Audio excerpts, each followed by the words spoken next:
Bonjour et bienvenue sur cette nouvelle vidéo.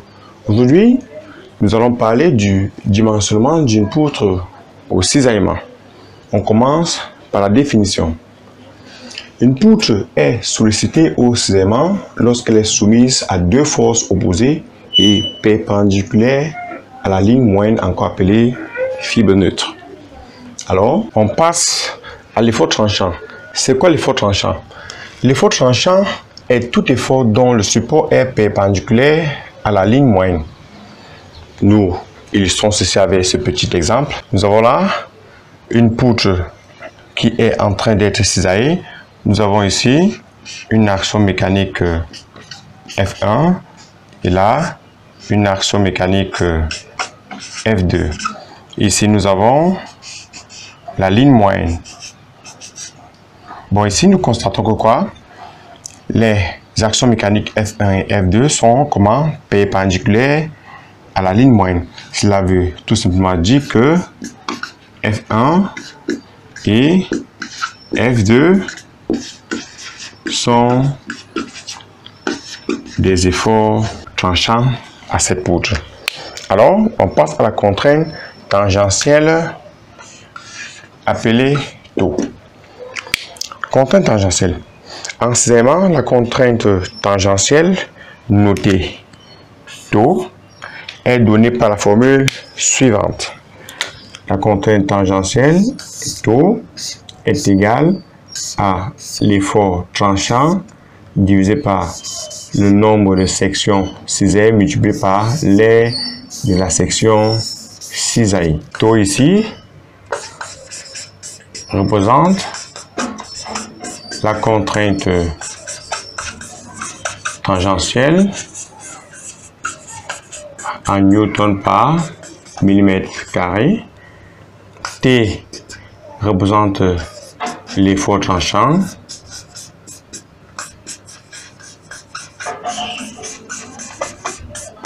en newton.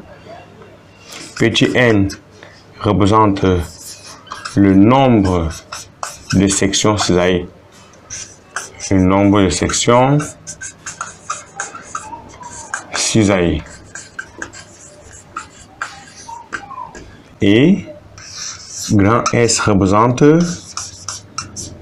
l'aire de la section cisaillée. L'aire de la section cisaillée en quoi? En millimètres carrés. Donc, si on vous demande de calculer la contrainte tangentielle ou cisaillement, vous allez appliquer cette formule. La contrainte tangentielle au cisaillement égale à l'effort tranchant divisé par le nombre de sections cisaillées multiplié par l'aire de la section cisaillée. On passe alors à la condition de résistance d'une poutre au cisaillement. Une poutre pourra résister au cisaillement si et seulement si l'inéquation suivante est respectée. Si et seulement si la contrainte tangentielle maximale est inférieure ou égale à la résistance pratique au glissement. Ou ici, la résistance pratique au glissement égale à la limite au glissement sur le coefficient de sécurité. Ou ici, RPG est la résistance pratique au glissement du matériau en newton par millimètre carré. RG ici est la limite au glissement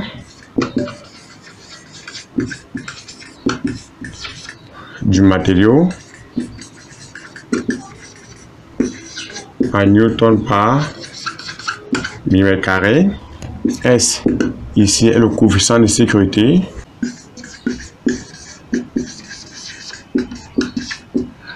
et tau max est la contrainte tangentielle maximale. contrainte tangentielle maximale.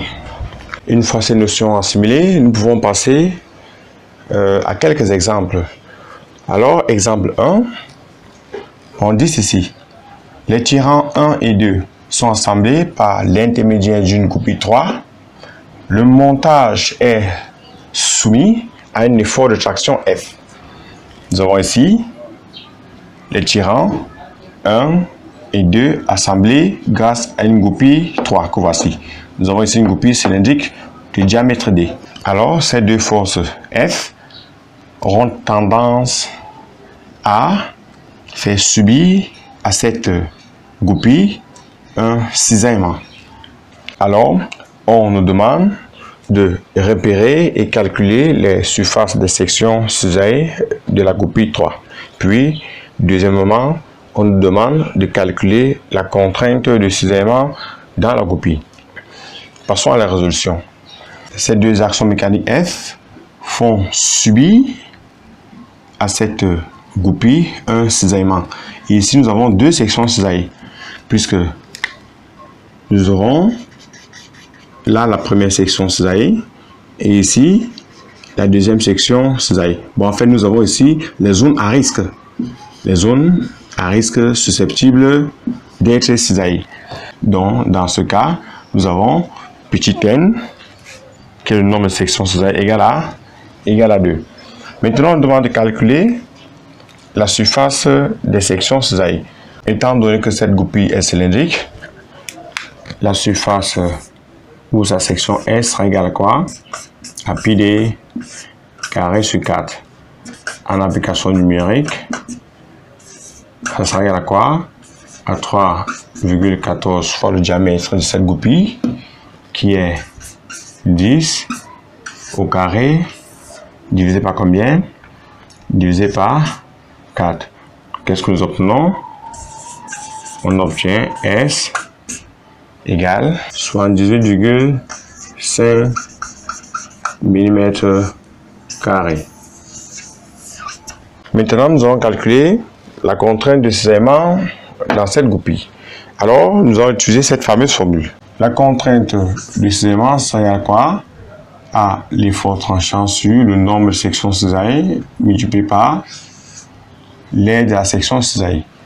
Or, ici, qu'est-ce qu'on constate? Notre effort tranchant ici sera égal à quoi? Égal encore à F. Parce que quoi?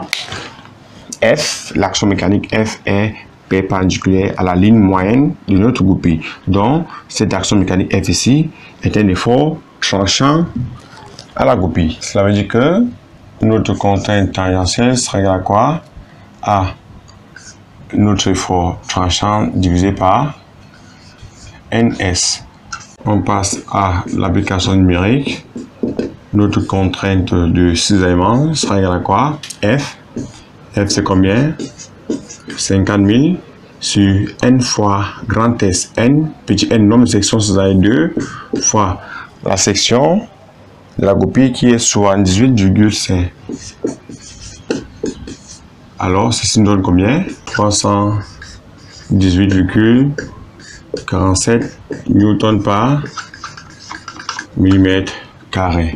Donc, taux égal à 318,47 newton par millimètre carré. Bon, maintenant nous passons à l'exemple 2. L'exemple 2 dit ici, une articulation cylindrique entre deux barres est réalisée comme indique la figure ci-contre. Donc nous avons une articulation cylindrique représentée par cette petite figure. Nous avons ici la pièce numéro 1, là la pièce numéro 2. Sur les pièces numéro 1 et 2, qu'est-ce que nous avons? Nous avons deux forces qui sont appliquées, deux forces F.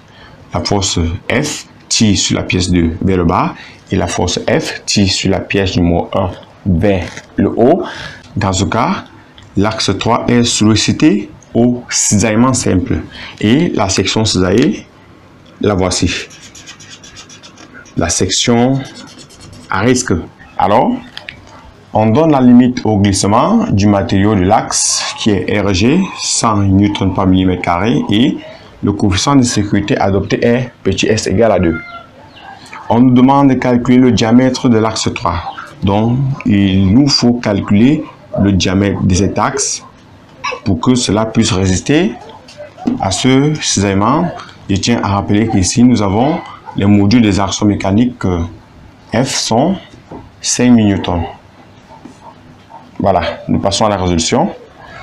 Ici, il faut appliquer la condition de résistance. Nous aurons donc la contrainte tangentielle maximale doit être inférieure ou égale à la résistance pratique au glissement. Or, la contrainte tangentielle maximale est égale à quoi? Je tiens à rappeler que voici la formule qui donne la contrainte tangentielle. La contrainte tangentielle maximale sera égale à T max, c'est-à-dire l'effort tranchant maximal sur le nombre de sections cisaillées multiplié par l'aire de la section cisaillée qui sera inférieur ou égal à quoi? RBG égale à RG sur S. Or, je tiens à rappeler ici que l'effort tranchant égale encore à quoi? À l'action mécanique F et S est la section, l'aire de la section cisaillée égale à quoi? À pi d carré sur 4. Cela veut dire que quoi? 4F sur N pi d carré doit être inférieur à RG sur S. En faisant le produit des extrémités et le produit moyen, nous aurons 4 F max S doit être inférieur à quoi? À N pi d carré RG. Alors, qu'est-ce que nous obtenons? Ici, en tirant D, nous aurons directement D doit être supérieur ou égal à la racine carrée de 4F max fois le coefficient de sécurité sur quoi? Sur N puis RG. Voilà donc la formule appliquée pour calculer le diamètre. Application numérique, D doit être supérieur ou égal à racine carrée de 4 fois 5000 fois 2 sur combien? Sur 1 fois 3,14 fois 100. Donc, D doit être supérieur ou égal à 11,28 mm. Voilà ici résumé la notion sur le dimensionnement d'une poutre au cisaillement. Comme d'habitude, n'oubliez pas de vous abonner et d'activer la cloche de notification pour ne pas rater les prochaines vidéos. Au revoir et à la prochaine.